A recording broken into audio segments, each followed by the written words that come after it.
चलो विद्यार्थी मित्रों, आज આપણે વિષય ગણિત ધોરણ 7 પ્રકરણ નંબર 1 પૂર્ણાંક સંખ્યા વિશે માહિતી લઈશું। હવે પૂર્ણાંક સંખ્યાઓ માહિતી લઈએ એની પહેલા આપણને પ્રાકૃતિક સંખ્યાઓ, પૂર્ણ સંખ્યાઓ, ધન સંખ્યાઓ, ઋણ સંખ્યાઓ તથા તટસ્થ એટલે કે શૂન્ય એના વિશે આપણને દરેક માહિતી હોવી જરૂરી છે। બરાબર? તો આપણો પ્રથમ ટોપિક છે કે પ્રાકૃતિક संख्या। હવે પ્રાકૃતિક સંખ્યાઓ એટલે શું? કે પ્રાકૃતિક સંખ્યાઓ એટલે કે જેની શરૂઆત 1 થી થતી હોય અને અનંત સુધીની સંખ્યાઓને પ્રાકૃતિક સંખ્યાઓ કહે છે। એટલે કે વ્યવહારમાં ઉપયોગમાં આવતી હોય, જેની ગણતરી કરી શકાતી હોય તેવી સંખ્યાઓ। ધારો કે હું ક્લાસરૂમમાં ઊભો છું અને વિદ્યાર્થીઓ બેઠા છે, તેની ગણતરી હું ક્યાંથી શરૂઆત કરીશ? તો 1, બરાબર? કે એક વિદ્યાર્થી છે, બીજો છે, ત્રીજો છે, એમ અનંત સુધીની સંખ્યાઓનો સમાવેશ થતો હોય એટલે કે ગણતરી કરી શકાતી હોય એવી સંખ્યાને પ્રાકૃતિક સંખ્યાઓ કહે છે। બરાબર? તો જે સંખ્યામાં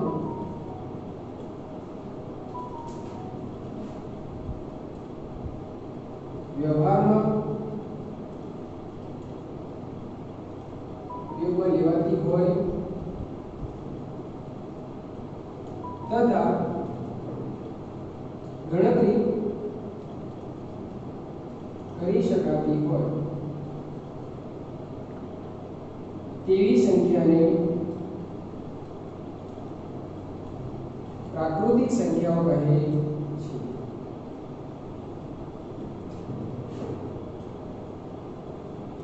પ્રાકૃતિક સંખ્યા માટેનો સંકેત કયો છે?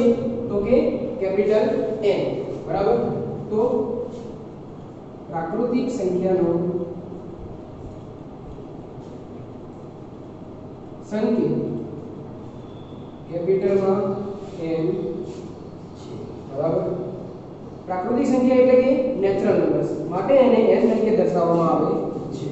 હવે પ્રાકૃતિક સંખ્યાઓ એટલે કે દરેક ધન સંખ્યાઓ, બરાબર? કે પ્રાકૃતિક સંખ્યાઓ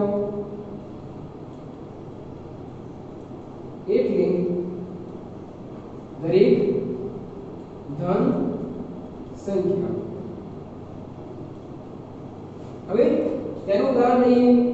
દાખલા તરીકે 1, 2, 3, 4 થી અનંત સુધીની સંખ્યાઓનો સમાવેશ પ્રાકૃતિક સંખ્યામાં થાય છે। આના પરથી આપણને એક માહિતી મળે કે સૌથી નાની પ્રાકૃતિક સંખ્યા કઈ છે? તો 1 છે। બરાબર? તો સૌથી નાની પ્રાકૃતિક સંખ્યા કઈ? 1। તેને સંકેતમાં કેપિટલ N વડે દર્શાવવામાં આવે અને તેને ગણતરીની સંખ્યાઓ તરીકે ઓળખવામાં આવે છે। બરાબર? હવે પ્રાકૃતિક સંખ્યાઓ પછી બીજો ટોપિક છે આપણો પૂર્ણ સંખ્યાઓ। બરાબર? હવે પૂર્ણ સંખ્યાઓ એટલે આપણે ધોરણ 6 ની અંદર અભ્યાસ કરી ચૂક્યા છીએ કે પૂર્ણ સંખ્યાઓ એટલે શું। બરાબર? એનું આપણે વિસ્તૃતમાં માહિતી ચર્ચા કરીશું। ટોપિક નંબર 2 પૂર્ણ સંખ્યાઓ।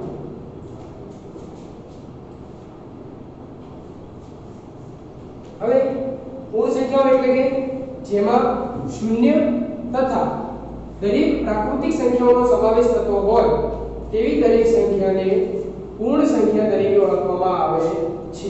બરાબર? તો જે સંખ્યાઓમાં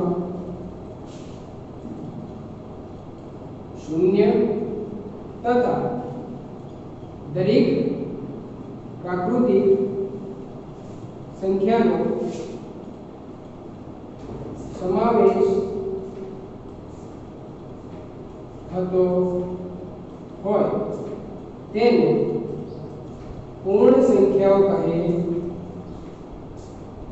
છે। બરાબર? એટલે કે આમાં શું આવશે?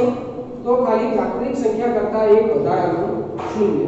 તો આના પરથી આપણે એટલી માહિતી મળે કે દરેક પ્રાકૃતિક સંખ્યા એ પૂર્ણ સંખ્યા છે, પરંતુ દરેક પૂર્ણ સંખ્યા એ પ્રાકૃતિક સંખ્યા નથી। બરાબર? દરેક પ્રાકૃતિક સંખ્યા એ પૂર્ણ સંખ્યા છે, પરંતુ દરેક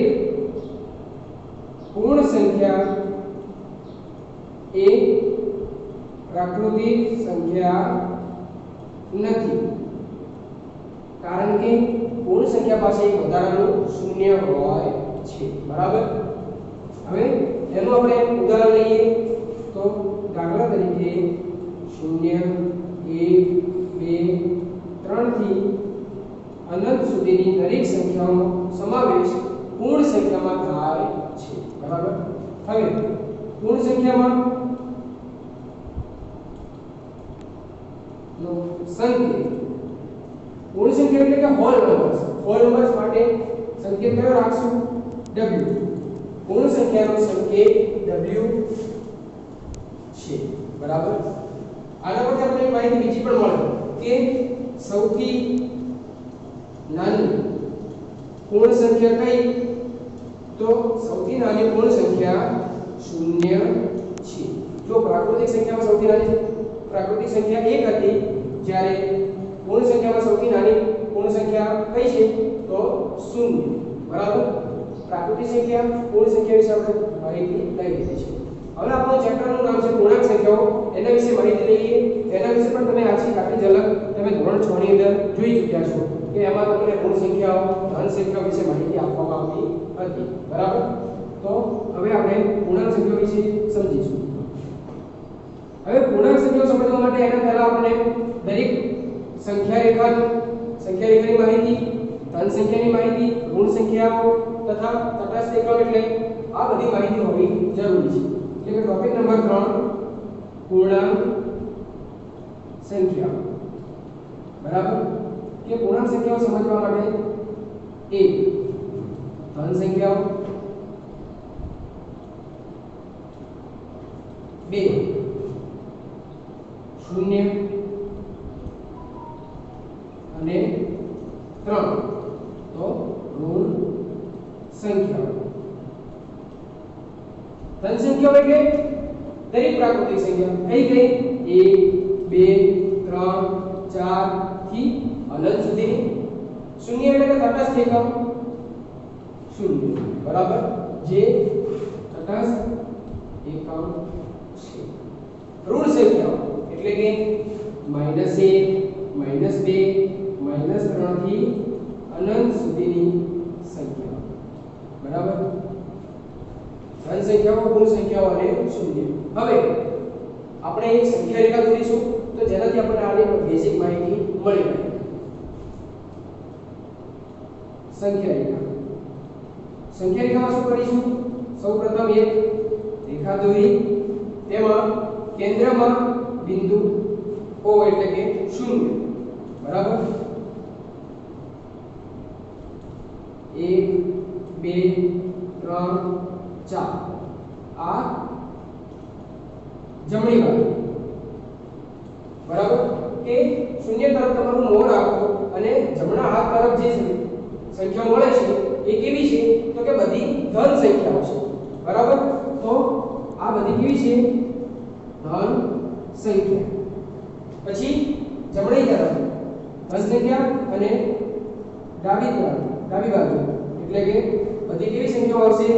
તો ઋણ સંખ્યાઓ, -1 -2 -3 -4 થી અનંત સુધીની ઋણ સંખ્યાઓ, બરાબર। હવે પૂર્ણાંક સંખ્યાઓ એટલે દરેક ધન સંખ્યાઓ, દરેક ઋણ સંખ્યાઓ તથા તટસ્થ એકમ 0 જેમાં સમાવેશ થતા હોય તેને પૂર્ણાંક સંખ્યાઓ તરીકે ઓળખીએ છીએ, બરાબર।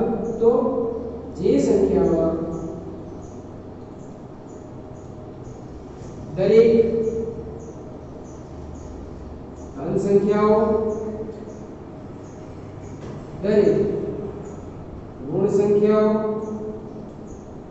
તથા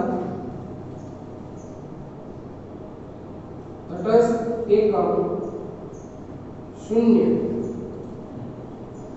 નો સમાવેશ થતો હોય તેને પૂર્ણાંક સંખ્યાઓ કહે છે,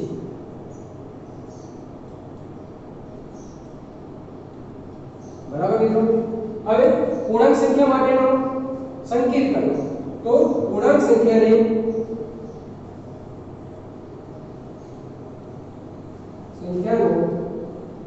સંકેત કેપિટલમાં Z છે, બરાબર। પૂર્ણાંક સંખ્યાઓ માટે ધન, શૂન્ય તથા ઋણ સંખ્યાઓ તેને સંકેતમાં Z વડે દર્શાવાય છે। આના પરથી આપણને બીજી માહિતી મળે કે દરેક પ્રાકૃતિક તથા દરેક પૂર્ણ સંખ્યાઓ સમાવેશ પૂર્ણાંક સંખ્યામાં થાય છે। ચલો, પ્રાકૃતિક સંખ્યામાં આપણને સૌથી નાની સંખ્યા મળતી હતી, પૂર્ણ સંખ્યામાં પણ આપણને સૌથી નાની સંખ્યા મળતી હતી, તો પૂર્ણાંક સંખ્યામાં સૌથી નાની સંખ્યા કઈ લઈશું એની કોઈ માહિતી તો ચાલો જોઈએ કે પૂર્ણાંક સંખ્યામાં જેમ જેમ આપણે જમણી તરફ જઈએ એમ એમ આપણને મોટી સંખ્યા મળે અને જેમ જેમ ડાબી તરફ જઈએ એમ એમ આપણને નાની સંખ્યા મળે। તો આ પૂર્ણાંક સંખ્યાની અંદર કોઈ સંખ્યા નાની કે કોઈ સંખ્યા મોટી એ આપણને મળતી નથી, બરાબર। તો સંખ્યા રેખા પર જમણી તરફ વધતા સૌથી મોટી સંખ્યા મળે તથા ડાબી તરફ વધતા સૌથી નાની સંખ્યા મળે છે। માટે પૂર્ણાંક સંખ્યામાં નાની સંખ્યા કે મોટી સંખ્યા એ મળવી શક્ય નથી, બરાબર। કે પૂર્ણાંક સંખ્યામાં સૌથી નાની અને સૌથી મોટી સંખ્યા